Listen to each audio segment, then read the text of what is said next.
సమస్యల పరిష్కారం కోసం డిమాండ్ల సాధన కోసం ఓయూజేఏసీ నేత మోతీలాల్ నాయక్ చేపట్టిన దీక్ష విరమించారు. 9 రోజులుగా దీక్ష చేస్తున్న ఆయన ఆరోగ్యం క్షీణించడంతో దీక్ష విరమిస్తున్నట్టు తెలిపారు. ఊపిరితిత్తులు, కిడ్నీలు పనిచేయలేని స్థితికి వచ్చాయని, ఆరోగ్యం సహకరించకపోవడం వల్లే దీక్ష విరమిస్తున్నట్టు తెలిపారు. రాష్ట్రంలో యువత ఉద్యోగాల కోసం ఎదురు చూస్తున్నారని, కొత్త ప్రభుత్వం రాగానే డిమాండ్లు పరిష్కరిస్తామన్న కాంగ్రెస్ ఆ హామీలను మర్చిపోయిందని విమర్శించారు. నిరుద్యోగుల సమస్య పరిష్కరించే వరకు వెనక్కి తగ్గమని అన్నారు. డిమాండ్లు నెరవేర్చని పక్షంలో పోరాటాన్ని మరింత ఉధృతం చేస్తామని హెచ్చరించారు.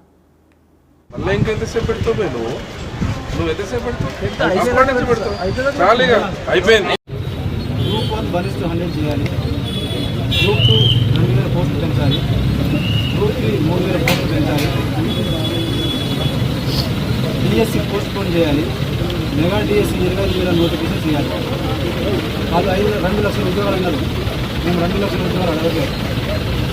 30,000 నేను మాట్లాడిన దాని ప్రకారంగా అవి 30,000 ఉద్యోగాలు కూడా లేవు.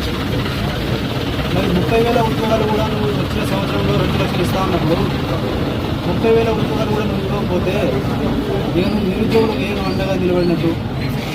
జాబ్ క్యాలెండర్ ఎవరు అడగట్లేదు. నేను 2 లక్షల అని చెప్పినంత మాత్రం నేను ఎవరు నమ్మలే. నీ నిరుద్యోగ వృత్తికి ఎవరు ఆశపడలే. నీ రైతు బంధుకో లేదంటే రుణమాఫీకో ఎవరు ఆశపడలే. ఆ రోజున్న వాస్తవ పరిస్థితుల్లో రైతులు కూడా సంతోషంగా ఉన్నారు, పింఛన్దారులు కూడా సంతోషంగా ఉన్నారు. వాళ్ళందరూ కూడా ఓట్లేసి మళ్ళీ అదే ప్రభుత్వాన్ని గెలిపించుకోవాలని, టీఆర్ఎస్ ప్రభుత్వాన్ని గెలిపించుకోవాలని ఆలోచన ఉన్నారు. కానీ వీళ్ళ పిల్లల భవిష్యత్తు చూసి, మా ముఖాలను చూసి, మేము పోయి మా ముఖాన్ని చూసి మా కోసం ఓటేస్తే ప్రభుత్వం మాకు చేసింది ఏంటంటే ఈ ఆమరణ నిరాహార దీక్ష చేసే స్థాయికి తీసుకొచ్చారు. నేను 9 రోజులుగా ఓపిక పట్టిన, నరక యాత్ర చూసిన. రేపటి నుంచి ఒక్కొక్క గడియ ప్రభుత్వానికి మేము చేసే పోరాటం ఎట్లా ఉంటుందో నేను చేసి చూపిస్తాను.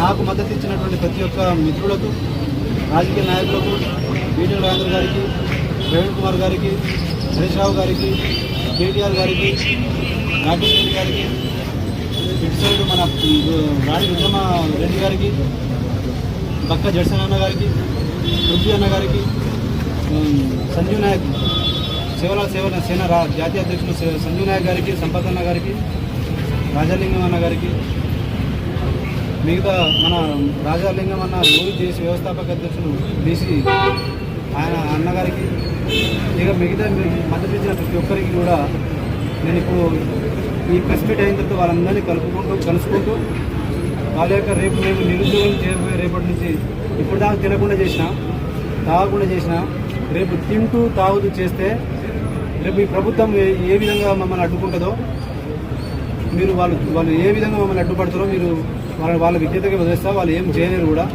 ప్రజాస్వామ్యంగా చేసినప్పుడు ఎవరిని నాకు హక్కు ఉంది. మీకు ఇంకో మరీ ముఖ్యమైన విషయం ఏంటంటే, నేను నా ఫోన్ లాక్కున్నాను.